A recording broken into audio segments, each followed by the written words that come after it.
is abroad, and now that the two great objects of my life are set at rest, I know no better home. You droop at that, forgetting that I am growing old, and that my course is nearly run. Well, we will speak of it again, not once or twice, but many times, and you shall give me cheerful counsel, Emma.' 'And you will take it?' asked his niece. 'I'll listen to it,' he answered with a kiss, 'and it will have its weight, be certain. What have I left to say? You have of late been much together. It is better and more fitting that the circumstances attendant on the past, which wrought your separation, and sowed between you suspicion and distrust, should not be entered on by me.' 'Much, much better,' whispered Emma. 'I avow my share in them,' said Mr Haredale, 'though I held it, at the time, in detestation. Let no man turn aside, ever so slightly, from the broad path of honour, on the plausible pretence that he is justified by the goodness of his end. All good ends can be worked out by good means. Those that cannot, are bad, and may be counted so at once, and left alone.' He looked from her to Edward, and said in a gentler tone, 'In goods and fortune you are now nearly equal. I have been her faithful steward, and to that remnant of a richer property which my brother left her, I desire to add, in token of my love, a poor pittance, scarcely worth the mention, for which I have no longer any need. I am glad you go abroad. Let our ill-fated house remain the ruin it is. When you return, after a few thriving years, you will command a better and a more fortunate one. We are friends?' Edward took his extended hand, and grasped it heartily. 'You are neither slow nor cold in your response,' said Mr Haredale, doing the like by him, 'and when I look upon you now, and know you, I feel that I would choose you for her husband. Her father had a generous nature, and you would have pleased him well. I give her to you in his name, and with his blessing. If the world and I part in this act, we part on happier terms than we have lived for many a day.'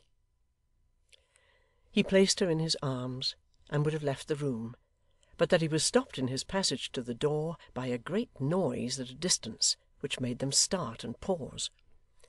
It was a loud shouting, mingled with boisterous acclamations, that rent the very air.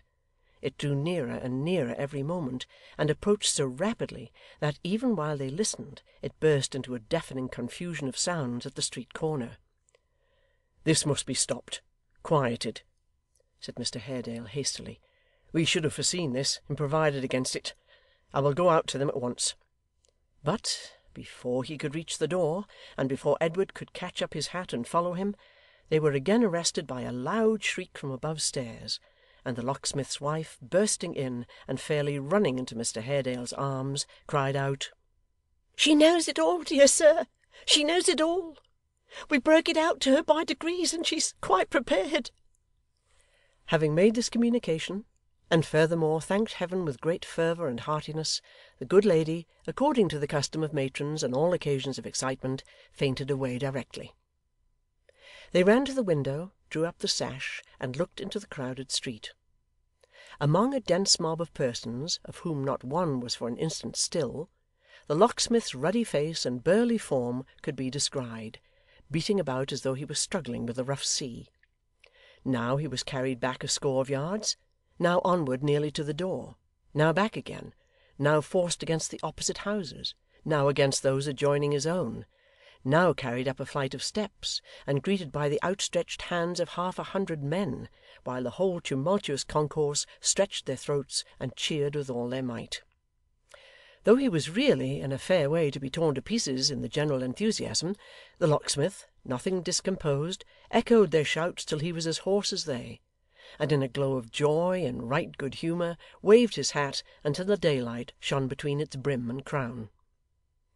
But in all the bandyings from hand to hand, and strivings to and fro, and sweepings here and there, which, saving that he looked more jolly and more radiant after every struggle, troubled his peace of mind no more than if he had been a straw upon the water's surface. He never once released his firm grasp of an arm drawn tight through his.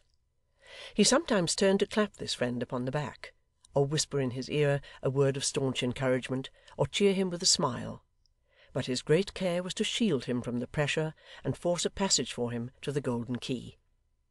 Passive and timid, scared, pale, and wondering, and gazing at the throng as if he were newly risen from the dead, and felt himself a ghost among the living, Barnaby. Not Barnaby in the spirit, but in flesh and blood, with pulses, sinews, nerves, and beating heart, and strong affections, clung to his stout old friend, and followed where he led. And thus, in course of time, they reached the door, held ready for their entrance by no unwilling hands.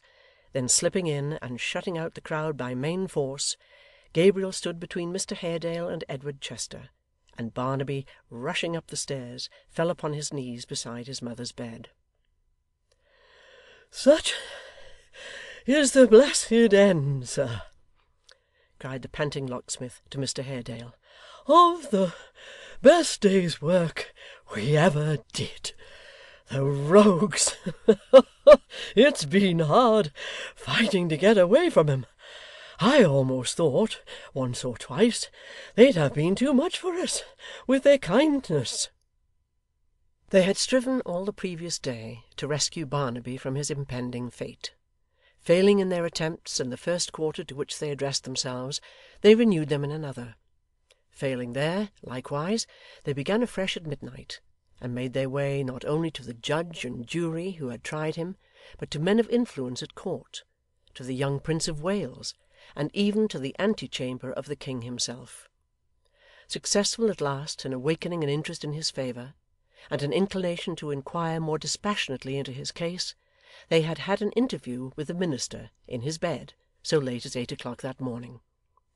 The result of a searching inquiry, in which they who had known the poor fellow from his childhood did other good service besides bringing it about, was, that between 11 and 12 o'clock, a free pardon to Barnaby Rudge was made out and signed, and entrusted to a horse soldier for instant conveyance to the place of execution. This courier reached the spot just as the cart appeared in sight, and Barnaby being carried back to jail, Mr Haredale, assured that all was safe, had gone straight from Bloomsbury Square to the Golden Key, leaving to Gabriel the grateful task of bringing him home in triumph. 'I needn't say,' observed the locksmith, when he had shaken hands with all the males in the house, and hugged all the females 45 times at least, 'that, except among ourselves, I didn't want to make a triumph of it. But directly we got into the street we were known, and this hubbub began. Of the two,' he added, as he wiped his crimson face, 'and after experience of both, I think I'd rather be taken out of my house by a crowd of enemies, than escorted home by a mob of friends.'